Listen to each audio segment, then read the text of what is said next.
We are live. I'm gonna pull up the YouTube show just to be sure here, but we should be good.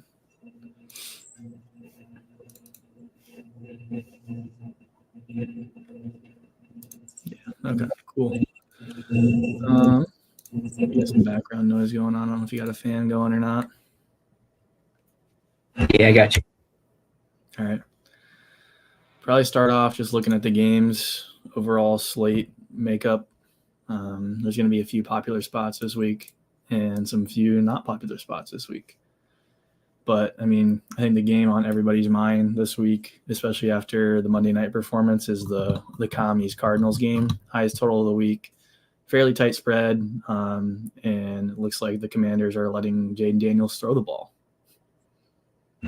Yeah, with Kingsbury as the OC, it makes sense to me. I don't really have much to say. I mean, Washington's probably a little underpriced, and everybody's going to want to play Daniels and McLaurin after what happened on Monday night. Everybody has short-term memory of what they just saw. So, I mean, I think ownership's going to be up a little bit on those two.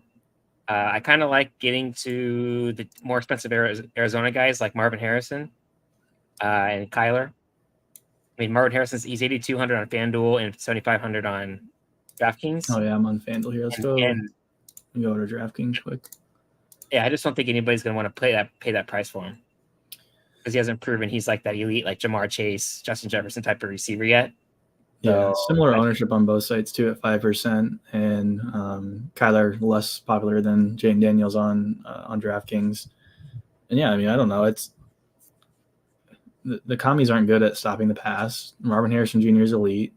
I don't know why people don't want to play him. Yeah, and I get everybody wanting to play Jaden Daniels. I mean, he's exciting. He's been fun. The offense has been fun to watch the last couple of weeks, but also keep in mind they played against a beat-up Cincinnati defense last week, and the week before they played the Giants, who also are pretty beat up and not good on defense. So yeah, the Cardinals aren't exactly slouches on defense. Like, they don't have an elite unit, but they've been holding teams to like 10, 20-point games. It's not going to be like a cakewalk matchup for Jaden Daniels or his receivers. And I don't know. It's not like his receivers are like super elite. He doesn't have like a Marvin Harrison Jr. type who can just take the ball 80 yards downfield. If I wanted to play Jaden Daniels, it'd probably be like in a naked stack, or I might play him with like the running back and just hope it's like a rushing game and not really a passing game, and then come back with some of the Cardinals. Yeah, that makes sense to me. Let me go ahead and throw some projections in here because I see we got Trey McBride still in. Do you want to give him an update on projections and stuff? Yeah, we have to update projections. There's a lot of news today. Olave hurt his hamstring. Devontae Smith got ruled out. Devontae Adams got ruled out. I don't know if you saw the big news today that the Raiders had to cancel their rookie dance-off because of business decisions. So we have to update projections for a lot of those injuries. We'll probably have an update out tonight or tomorrow morning, everybody. Yep. Yeah, so, I mean, that's kind of that game environment. It's going to be popular. It makes a good late swap candidate because it's in the afternoon window, and you can either move to the chalk if you're doing well early on, or you can get away from it in the afternoon if you're not. So definitely something to watch as the day goes on and you're sort of looking at lineups and where you sit.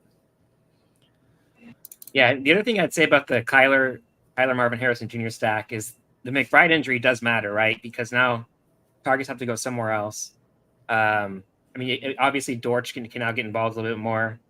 Some of the other cheaper Cardinals receivers, but I like getting to the low-owned version of this game, which is the not Daniels, but Kyler Marvin Harrison instead of the popular Daniels McLaurin. Yeah, I'm kind of with you there. And like, it was like Greg Dortch season last year for a few weeks too. I think when injuries are there, and he's just not really that type of guy. You know, I'm okay with playing a little Michael Wilson. He seems like more of a reliable pass catcher as far as like targets and projectable work. But I mean, Greg Dortch, he could burn you on like 3 catches for sure. But like, he's not a guy I'm trying to play into ownership. Yep, agreed. Okay, pretty easy game to tackle there. I mean, not a lot to talk about. Another really high ownership game is going to be the fresh facelifted Panthers with Red Rocket under center. Yes. I mean, I saw the stat line last week, but the only quarterback this season to go for 3 touchdowns, 300 yards is Mr. Dalton himself. Yep. Against the Raiders. Another Against the Raiders. Yeah. I mean, they get the Bengals this week. I mean, it's nothing to shy away from, but I mean, Deontay Johnson at 31% ownership is one of the most owned plays on the slate, if not the most. Like, I get it, the price point's low, high total, but I mean, also, it's still the Panthers. Yeah, exactly. I mean, 2 weeks ago, everybody was saying this Panthers team is going to go 0-16. They're the worst team of all time. Bryce Young is a bust. You can't trust any of these players on offense. And now everybody sees one game, and really like 3 quarters, because that game was a blowout. Everybody sees 3 quarters of Andy Dalton throwing the ball, and now everybody wants to play Deontay Johnson and Chuba Hubbard. Meanwhile, like across Chuba Hubbard's career, he's barely been able to maintain. Anytime he gets the number 1 role, he never is able to prove that he is the number 1 running back and gets the kind of volume that you need. And so I get why people are clicking on these guys. The Bengals are so beat up on defense right now. I think they're down 2 defensive tackles. So I get why people want to play into this game, but it's just not for me. I mean, this is a bad Panthers team. And I mean, if we zoom out to the receivers and look around Deontay Johnson's price tag, there's a lot of receivers that I would much rather play at much lower ownership. Yeah.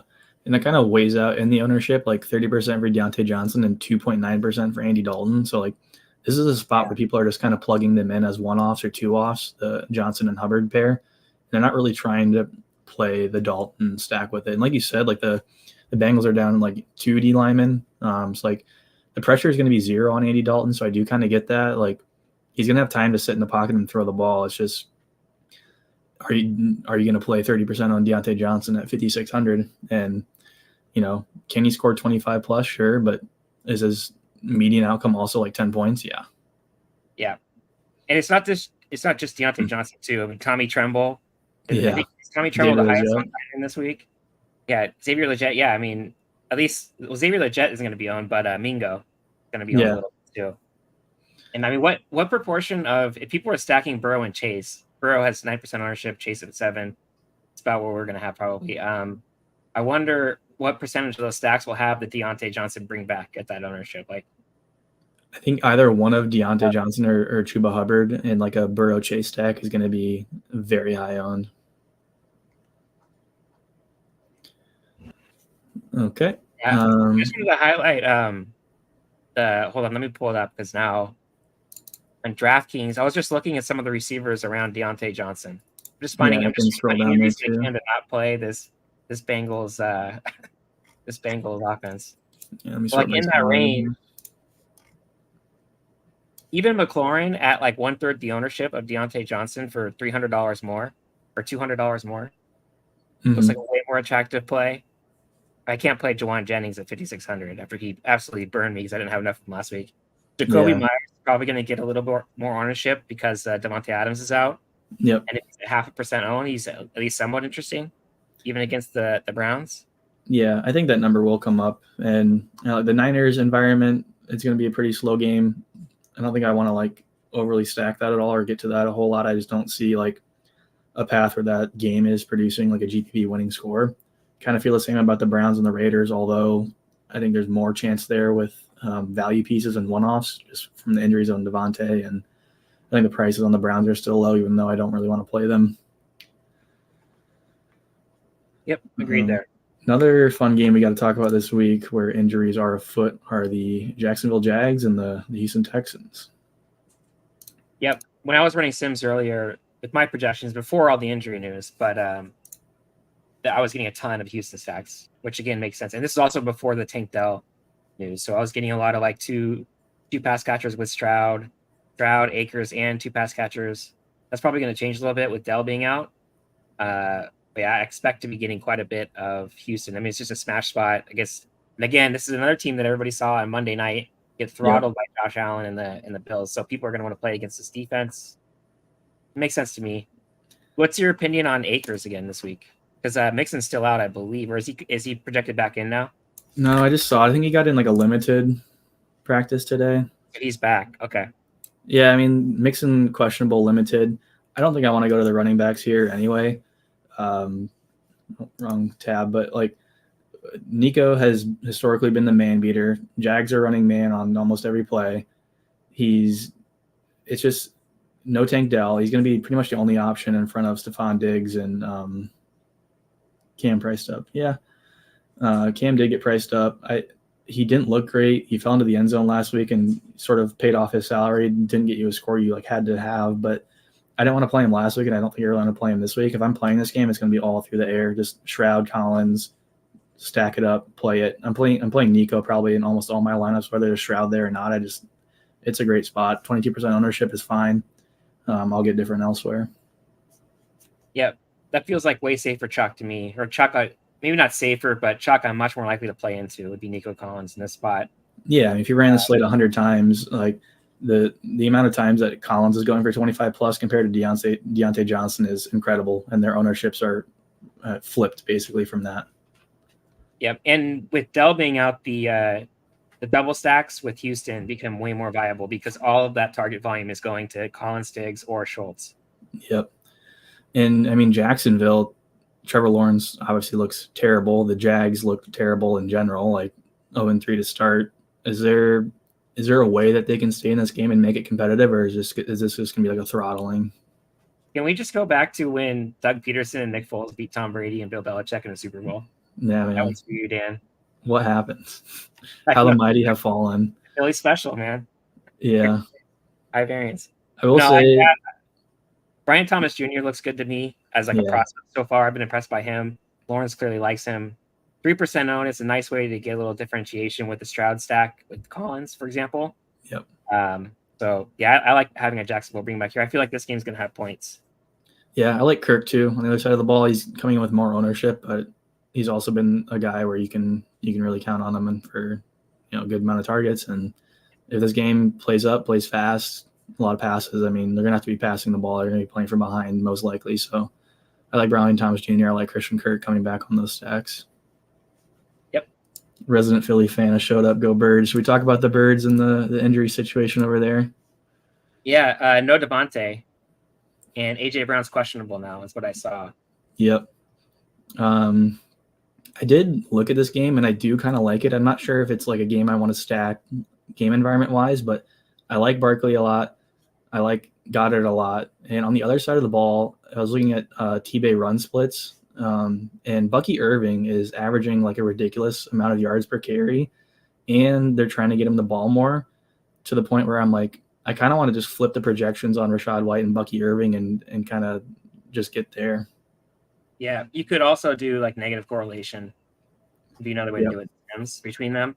Yeah, Irving has looked much better running the ball than Rachaad White has. It feels like it's at this point it's going to be a matter of time before Irving gets most of the early down work. I'm not sure about passing stuff yet, but yeah, I'm with you there. The only concerns I have with this game are just the fact that the Eagles haven't looked super great to start this year, and now they're missing like the most elite players on the team. Is this game even going to be something worthwhile? And I could even see playing the other side of the ball on the Bucks and getting like an Evans or a Godwin stack, one of the two, maybe both.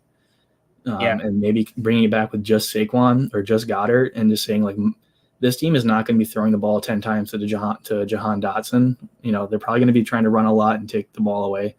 They're probably going to try to get Dallas Goedert a lot of targets.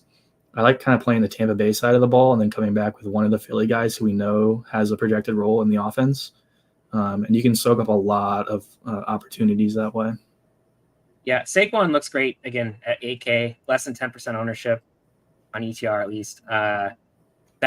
He has maybe the best role in the sport right now. The Eagles are using him on every play, basically. They're not even really using the tush push. They're kind of faking with the tush push and running it with Barkley. Yeah, and that was the only thing. That was the only thing scaring most people away from Barkley. I think preseason was goal line work. Is he going to be able to convert on touchdowns inside the 5? Yep, and he's just as capable of hitting.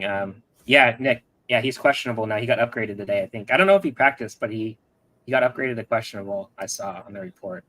Yeah, that's going to be something to watch too. I think I'll like the game environment a lot more if AJ Brown plays. It gives you more stacking options, more upside in the game. Obviously, the total is probably going to play a little higher, but you got to watch for that because otherwise the Eagles are just kind of just throwing a couple no names out there and hoping for the best. Yeah, it's also worth noting for the Eagles. I think Lane Johnson is out So and that's definitely hurts their offensive line for more of a passing protection, I think, for Hurts. But yeah, if AJ Brown is in, especially, this was like a really nice game to stack. The Buccaneers are always kind of I don't want to say underrated, but a decent team to stack because they have the 2 premium receivers with Godwin now looking like he's 25 years old again, and Evans. And Baker Mayfield can be productive, as we've seen. So I like targeting this game in general. Yeah, Baker has just so many options as far as like downfield and end zone presence with Evans, and then like if he needs a cop out, like a quick slant route, Godwin is just, it seems like he's always open in the middle of the field somehow, and he has a really easy time getting the ball. Yep, for sure. I mean, as far as other games go, there's not a lot to love. There's a couple games in that aren't projected for a super high total that I kind of like getting to, but there's also a lot of really gross, ugly games like the Jets Broncos game, the Colts and the Steelers game.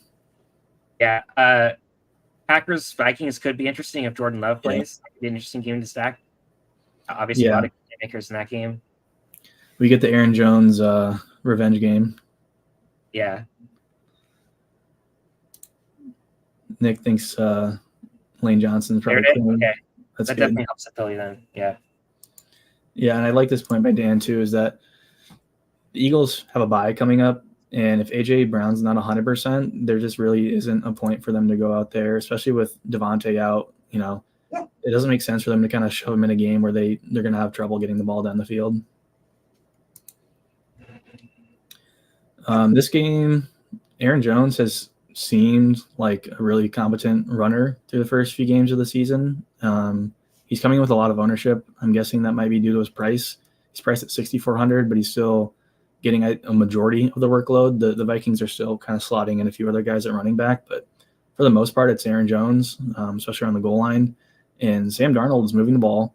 The Vikings defense has looked super elite so far, holding teams to like a score or two most games, which kind of puts them in the game script where they're running the ball a lot.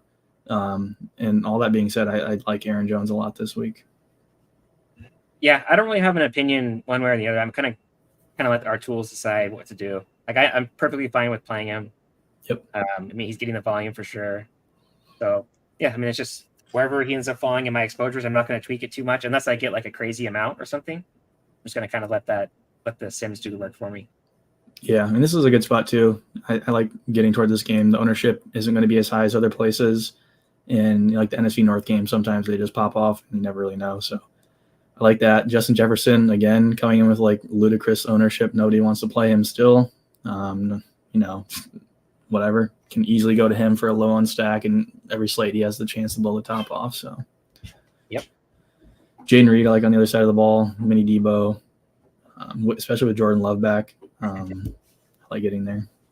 My problem with the Packers in general is just they are kind of like the Niners in that they have four different receivers you could target. Yep. So it's difficult to decide which one's which. But yeah, I like Jaden Reed in general, and I mean any one of him, Dobbs, Watson, or even Wicks really could have a huge game. So yeah, I mean I like targeting this game. I mean if Jordan Love plays, which I mean it seems like he's going to, but yeah, if he's out, then everything changes because then you have Malik Willis against Brian Flores. That doesn't seem very good for the Packers. Yeah, definitely. Just want to take a quick look at ownership up at the top and see what we're working with. Deontay Johnson projecting for the most. We got Jordan Mason coming with a lot of ownership. I'm not sure how I really feel about that. He hasn't seemed super great, and this game's going to play slower. They probably will be playing with the lead for the most part, so you'll probably get a lot of work. But then at what point does Shanahan just pull him and start playing other people? Yeah, they have Isaac Garando from Louisville, the rookie. He's usually the guy who spells Mason, but I mean the rush volume for him will be there. I don't think the Niners are supposedly going to have Kittle for this one, and Debo came back to practice today, so they might have everybody back. In which case, Mason, I mean, he still projects he's going to get all the carries, I mean, most of the carries anyway. So he's still a fine play, especially on FanDuel where you just need the rushing touchdown. But yeah, he's kind of the same with Aaron Jones for me, where wherever I end up with him after running Sims, and I'm not going to change exposures on him unless I have like 70% or something. Then I'll probably tweak. Yeah, I'm with you there. I do want to look at ownership specifically for the quarterbacks here, just to kind of get a lay of the land, and kind of like we expected that afternoon game, 2 rushing quarterbacks with high upside, high floors, coming in with the most ownership by far, Daniels and Murray, and behind him we got Burrow, Stroud, Fields, and Hurts. Anybody you kind of like lower down in the ownership? Yeah, there's this is going to sound gross. I kind of like the idea if Keenan Allen is back. I like the idea of the Bears against the Rams coming off kind of an emotional win against the Niners, that huge comeback in the fourth quarter. And the Rams are still just as beat up this week as they were last week. I got the dog in the background. I think she wants to go outside. Yeah, mine does too. But anyway, I don't mind getting to some Bear stacks in this spot. I know they look terrible. I don't have any faith in Eberflus or the play calling for Caleb Williams right now, but they still have 3 really good playmakers. And Odunze can just catch a screen or catch a slant and go 80 yards, and then your stack is almost already there because Caleb Williams is so cheap, and so is Odunze.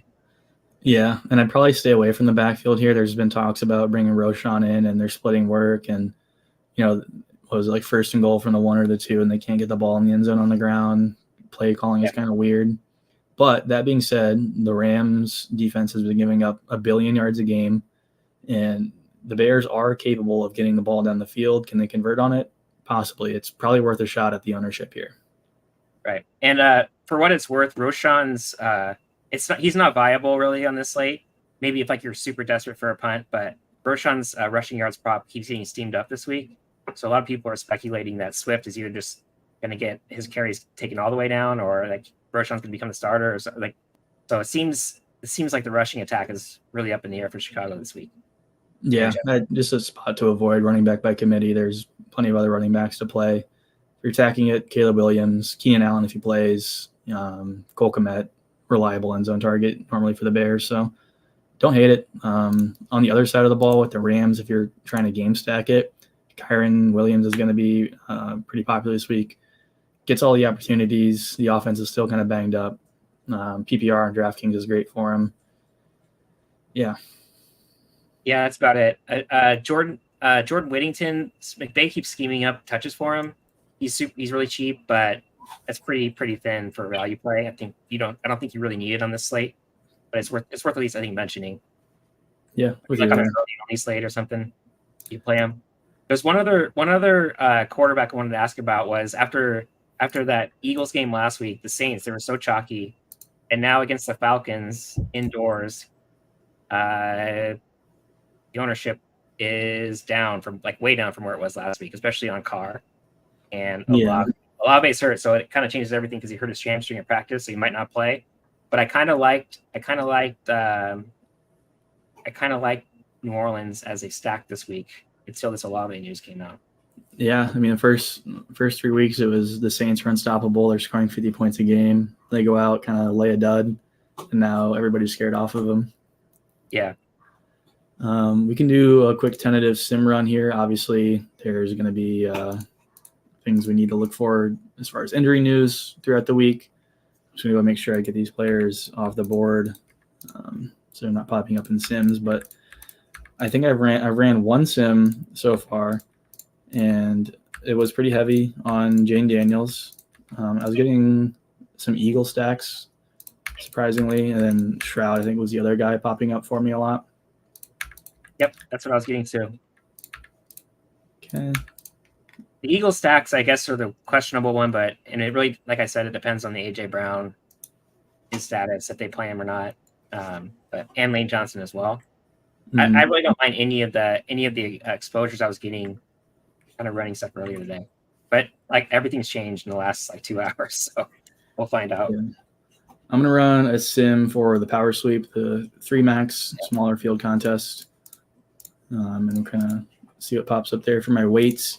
I did give a boost to some projection and top 1% finishes, just because you don't want to get too off the board in smaller contests, and I'm not as focused on win percentage as I am top 1% finishes because they're all sort of in the realm of possibility there. I'm not fighting a whole bunch of people. It's not super dupe city with showdown, so running it with that. I'm going to bump down the percentage off optimal a little bit, and my salary floor I'm going to push up a little bit, but not too much. And my projection minimum, I'm going to come up a little bit as well, just so I don't get too many off the board plays. And while this runs, we can go over and look at FanDuel for a bit. As far as like ownership and stuff, all the same like game environment and site agnostic things we talked about still apply, but I do kind of want to see where ownership shakes out because salaries are different, scorings are different, things are going to be different here. So starting by ownership, we still see Deontay Johnson up top. He's still really cheap on FanDuel, and he's got the touchdown equity. But other players that are popping up here, Breece Hall and Bijan, running backs, obviously matter more on FanDuel as far as scoring goes. There's no bonuses for receivers. Running backs are more likely to score touchdowns, whatnot. So Breece Hall, the workhorse at 8K, and Bijan Robinson, 8,300, getting some love there. Worth noting on FanDuel this week, we have that Buffalo Ravens game. Yep. Which projects to have points. So that's definitely worth looking at on FanDuel. Yeah, good total, good spread, good players on both sides of the ball. Yep. Buffalo's offense is awesome. Baltimore's going to be desperate to win. Yeah. It's 3 now. Do you like the Sunday night game being on the main slate for FanDuel? I don't. I guess I kind of do. I mean, it gives because like the thing is, it's one thing where DraftKings like the showdowns are pretty fun to play. The FanDuel showdowns are so bad. At least having the Sunday night game on the main slate gives you something to sweat. It's like I'll throw a couple lineups into the showdown for FanDuel, but it's just not nearly as good of a format in my opinion as DraftKings. So from that perspective, I like it. Yeah. But the ownership I have noticed in weeks past, and looks like this week too.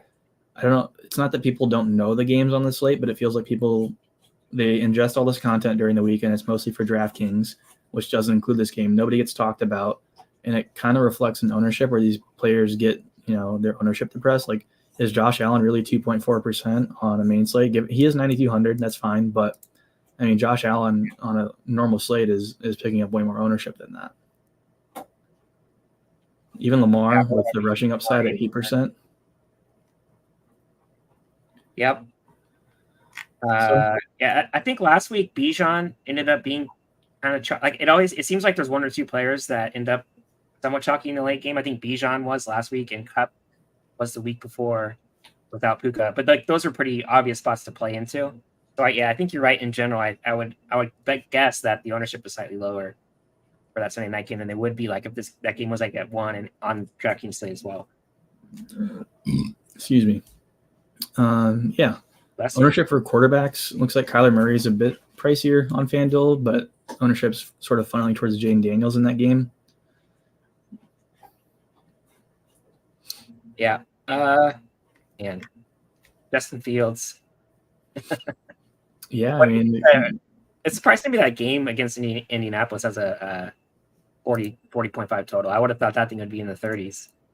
Yeah, I think both of the teams are up in pace as far as snaps per game, plays run per game. Yeah. So, I mean, that can be that's probably the only reason I have for explaining that.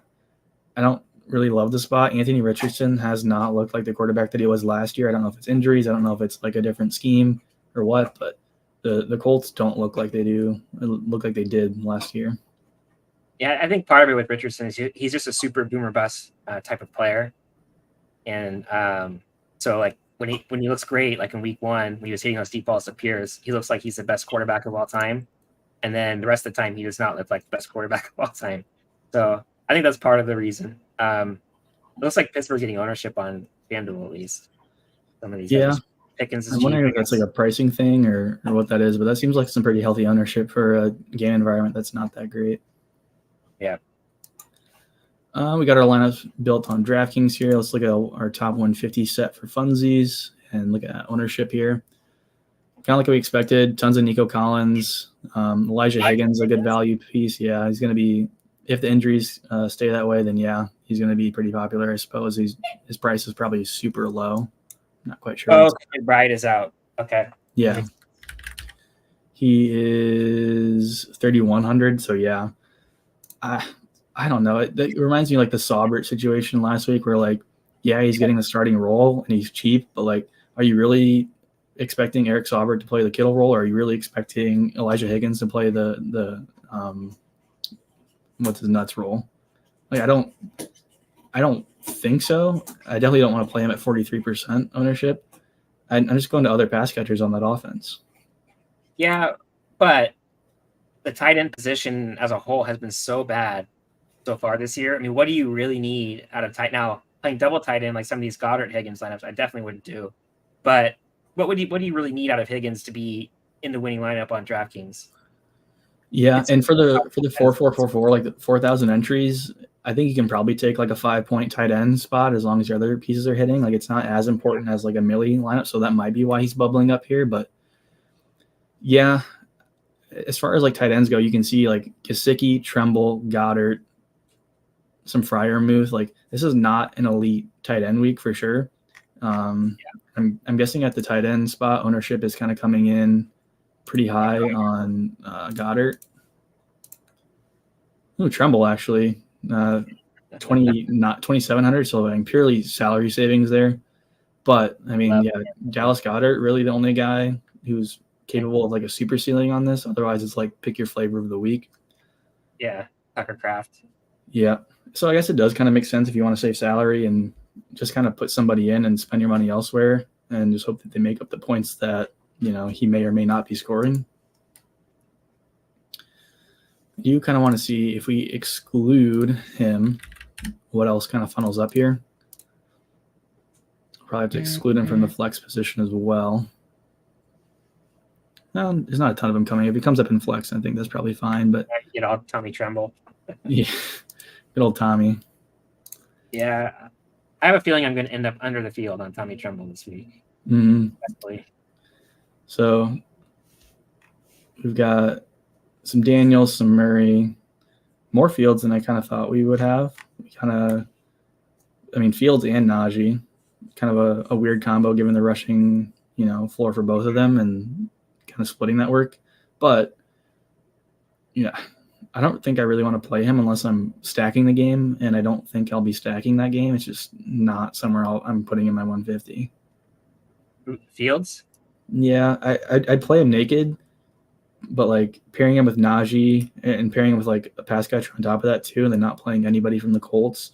Like I don't think this is a game where the Steelers just beat down the Colts and score 30 points. Yeah, you really need a rushing score or something from Fields, or rushing yardage in general, I guess, and a touchdown pass. Trying to see where the Colts rank in EPA. I'm curious. Yeah, this one's kind of hilarious. We got a Pittsburgh 4 stack with Michael Pittman coming back. So here's your game stack. But hey, it's indoors. It's possible. Yeah, I think for me, what I would do is for the Pittsburgh primary stacks, where are they at down here? I'd probably get rid of like the 4-3 stacks and probably even the 2s because I saw them paired with Najee a lot. I'd probably just run Pitt 1s, and if a naked Fields lineup makes it in with some other high-priced guys at receiver, I'm cool with that. Yep, that's fine with me. I don't think your week is going to be won or lost with the Steelers, unless you end up just doing all Pittsburgh like 5 stacks or something. No, I'm with you there. So now, after we kind of tweak those, we can see ownership. Goddard, Collins, Jonathan Mingo. I guess the Sims just really love the Panthers this week, so take that for what you will. I don't know.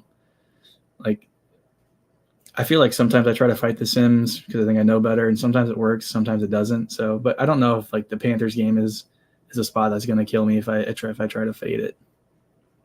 Yeah, agreed. What is the ownership on Bowers at tight end?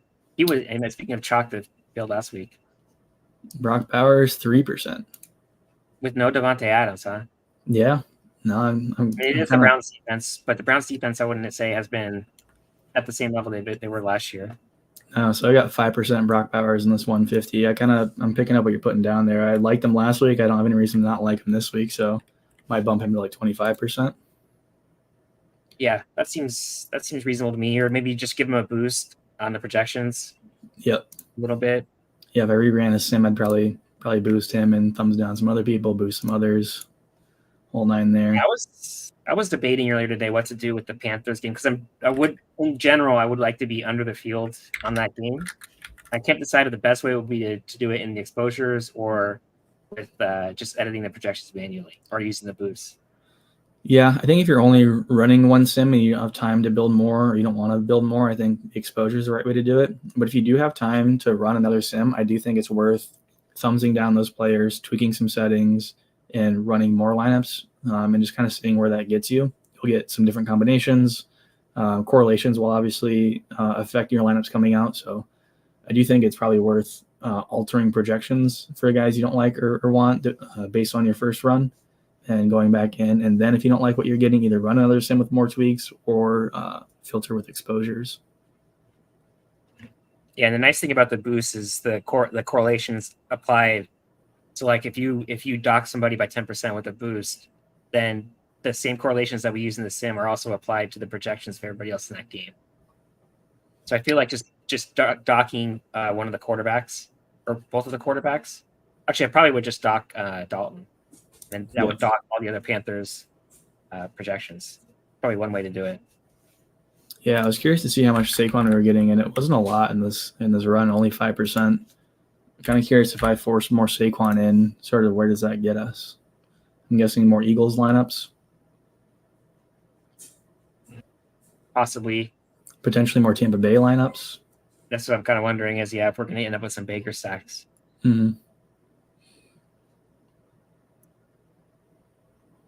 Not a ton of Baker. Baker coming in at 2%. But, this is a Godwin Evans stack. Do you like that? Yeah. Kind of want to bump him up a bit too. Get more of that game environment as a whole.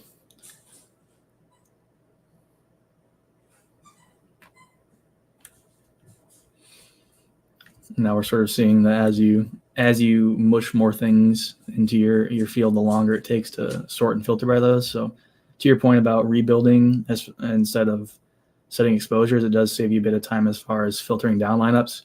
Obviously, the more filters you put on it, the more lineups it has to go through in your sim before it finds one that meets your filters and your exposures. So something to think about there for sure. But now we can see we get more Tampa Bay stacks. I feel like we never talk about DST on the show, and I don't think it really matters a whole lot. But no, it's mostly random. Yeah, in general. Just kind of looking at teams that pop up in here. Yeah. What was the winning defense in the Millie last week? It was somebody that didn't even, I forget which one, but it's basically irrelevant. You have to project defense DST scoring, but like the variance on DST scoring is so, I think it's by far the highest variance of any projected position scoring. So I never care about that too much. Sometimes like if I don't, if I just kind of have a feeling that a team's not going to play well or whatever, then I'll manually change defense protection if I'm getting too much of them, I feel like. But yeah, mostly I just let those fall where they fall. Yeah, kind of like what Nick is saying as far as like just don't play chalk DST in a massive contest. The variance is high. There's no point really leaning into ownership aside from like super low price and like a backup QB or a team that gets pressure on a bad QB. And that's all you really should look for in a defense, I think. Like, does it fit in your lineup salary-wise, and does that defense produce pressure? Like, that's kind of what you want to look for in a team. And how many turnover-worthy throws does the other quarterback make? Yeah, exactly. Yeah, I mean, chalk defenses. Fumbles are completely random, for example. You can get like a fumble 6 or whatever. Yeah, it's just not something worth like tweaking exposures or stuff for, in my opinion. I mean, Rams, Raiders, and Texans coming in as the 3 most popular defenses. If I get them, fine. If I don't, I'm not forcing in other teams or setting exposure rules there. Well, that definitely makes me like the idea of the Bears stack more. As gross as it sounds, going against the chalk defense with a banged up team, and Caleb Williams was. I mean, it's not, people seem to like just. I don't know. People overreact so much in watching these games, and nobody's seen anything good from Caleb Williams so far, and people just want to dunk on him. So I don't know. It just seems like at some point the Bears offense is going to kind of have again, it reminds everybody that Caleb Williams was like the kind of consensus number 1 pick for 2 years now, basically.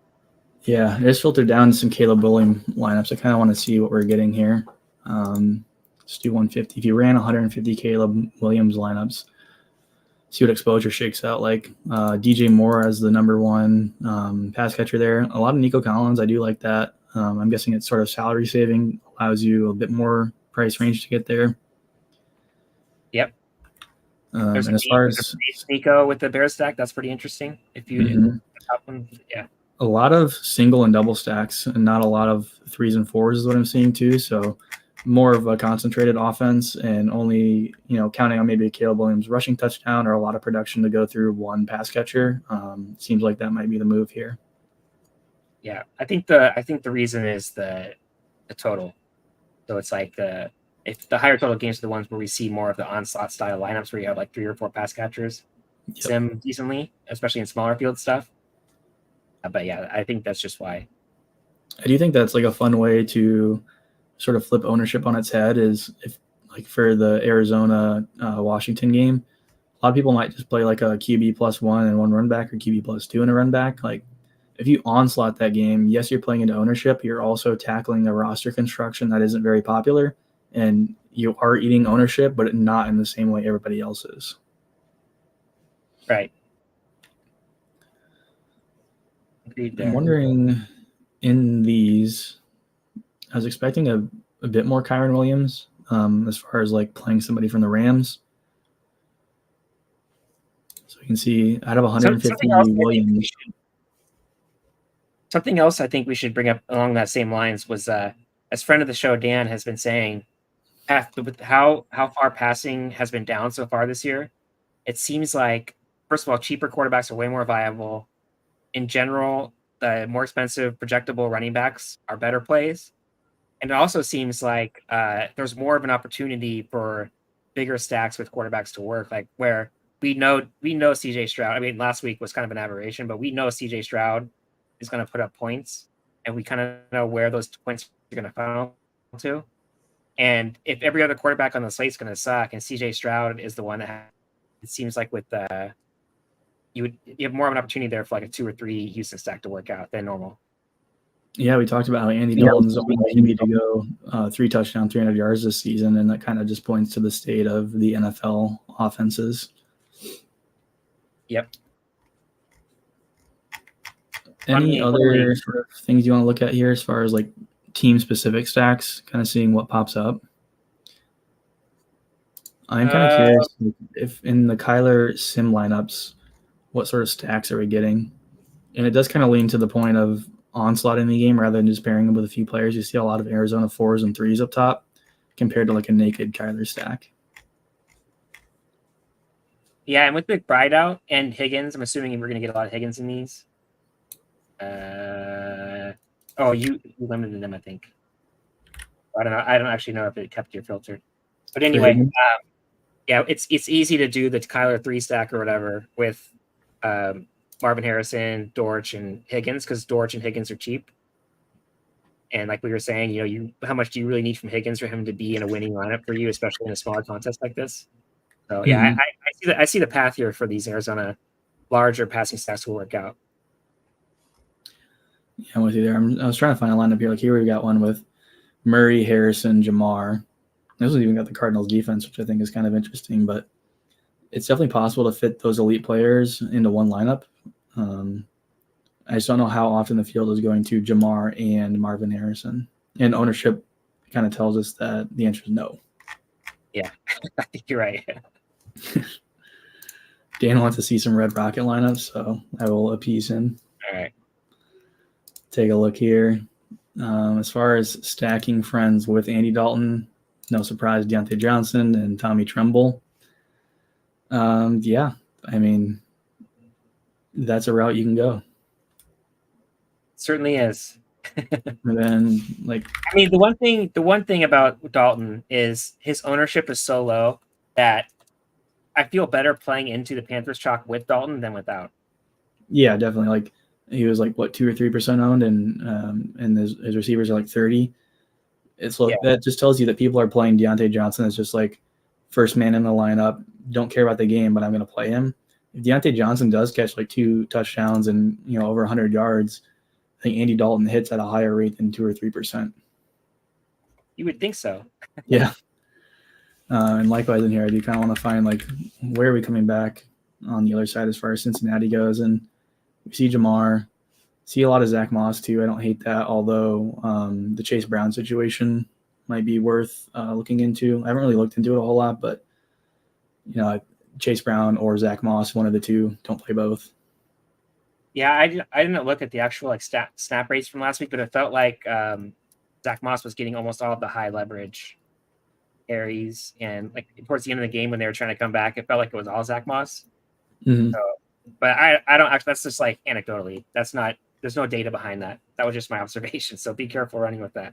Yeah, I mean, the Sims seem to favor that as well. We see a lot of Zach Moss up top, and I don't really see any Chase Brown. So fits into the game script of like a Dalton pass game. So that does make sense to me. I did also want to look at Jalen Hurts for a second too and see what the primary stacks sort of look like with him. I mean, just Philly 2s pretty much all the way down the board, which makes tons of sense. We see Goddard in every single Hurts lineup, which again makes sense as far as the passing correlation. Yeah, maybe like Philly 3s with Saquon as well, like this one. Goddard is the security blanket for Hurts when the receivers are out. I mean, I don't mind. I guess he's going to be owned. I wouldn't play Goddard on his own. Well, I mean, I would, I guess. I guess I don't really have much of an opinion there. He just seems like a fine play with Devontae Smith out. Yeah, I feel like if you play Hurts, Barkley, and Goddard, like all the production. Yeah, like I'm going to say this and then get burnt when like a lineman scores a touchdown, or like Grant Calcaterra or somebody scores a touchdown. But like if you're playing these three players, you're getting like 90% of the offensive production and probably like 90+% of the touchdown equity. So I mean, I don't hate that. And then bringing back somebody from Tampa Bay or like a running back or a wide receiver from Tampa Bay, and just if this game does play out, you're getting all of the scoring on Philadelphia. And Goddard is pretty much the only tight end this week I would consider having in a two. I pretty much never played two tight end lineups. Goddard, especially if AJ Brown is out, I could see getting to some two tight end lineups with a cheap tight end and Goddard. But in general, like he's pretty much the only one this week that I would do that with. Yeah, I like that. Be there for him. All right, let's cap it up by go through position and just picking a player. I don't really know how we want to do this. 'Cause, I mean, on one hand, I kind of want to say like pick somebody below a certain percentage, like ownership wise, or I think what we can do is like the spot we want to be most over the field at as far as ownership goes. That's different than what I was gonna. I was gonna say Caleb Williams and take a hot take, but I don't know if I'm gonna be. I don't know if I want to be the most over the field on that, on taking a stand on the Bears. Maybe just somebody you would be more over the field on, like not the most over the field, but just a spot you want more than the field does. All right, then Caleb Williams. We'll say the Bears stacks. All right, I like that. I'm gonna go to Baker Mayfield, 1%. I mean, getting over like 3, 4, 5% won't be too hard, and I don't know, kind of talked myself into that game environment a little bit as like a lower owned, people aren't paying as much attention to it spot. Yep, with you there. I like that game. I think people remember everybody wanted to play Eagles Saints last week, and that game was so disappointing they were still scoring from Barkley, but everybody else kind of disappointed. So now it's definitely easy to see everybody getting off that game. Super Bowl MVP, Baker. Hey, never say never. Yeah. Go Bucks. Running back position, obviously. Did you mean Andy Dalton when he said Super Bowl MVP for the division-winning Panthers? I think he mistyped, meant to say Andy Dalton. Yeah, that makes more sense to me. The I South has to watch out. Panthers to win the division ticket from before the season. And I was like, maybe Bryce Young isn't as bad as everybody says, and then it turns out Bryce Young is just as bad. But Dalton's here. You could have got some really good odds on the Panthers division future there. After week 2, I think they're 135 to 1. Some podcast I was listening to was saying that. Yeah. Out on that. Running back this week, I'm gonna take a stand and say James Conner. I know he's 15% owned, but he gets his period. And in that game, if it's a scenario where the quarterbacks are high owned and the receivers are high owned, I might just bet on production through the ground. I'm not so sure that the Commanders can get through the Cardinals defense. Like I said earlier, they're not an elite unit, but they have been holding teams to like, that 20-point range. And the Commanders they look good for one day. But outside of that, they haven't looked that great. In that scenario, I think James Conner eats on the ground. Yep, that makes sense to me. I'd probably go with Saquon again at less than 10% ownership. I mean, like I was saying earlier, might have the best role right now, especially because McCaffrey's hurt in the league. And if you were going to redraft NFL this year, he would probably be the number 1 overall pick. So yeah, I like getting back there. Right on. Tight end is going to be kind of ugly, but Tommy Tremble, number 1 tight end 1 on the week, apparently. I mean, just as far as ownership shakes out, I'll be overweight on Goddard at 12% just because I'm not playing any of these other guys at all, really, up top in ownership. So I'm probably going to have a lot of Goddard, probably going to have him with Hurts. Yeah. For me, the low-owned tight end is going to be Bowers. If that ownership stays where it is, with no Devontae Adams, I mean, he was disappointing last week as the chalk tight ends. I don't mind going right back to him. Yeah, played a ton of him last week, got burnt, and I'm going right back to the well. Yep. Wide receiver, again, the Panthers show. Fun. I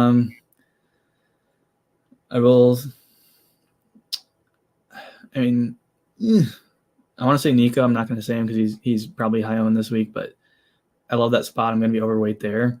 But the guy I'm probably going to go with this week as far as like lower owned than that, I'm going to go with Marvin Harrison Jr. Again, good game total. People are getting there, but at 7.9%, I think he hits higher than that. I think people might be scared off his price tag, might be scared off some of his like floor performances, but obviously we are not going after floor performances in GPPs, and his ceiling is massive. Yep. I'll go with I kind of like I'm debating between like 3 different people.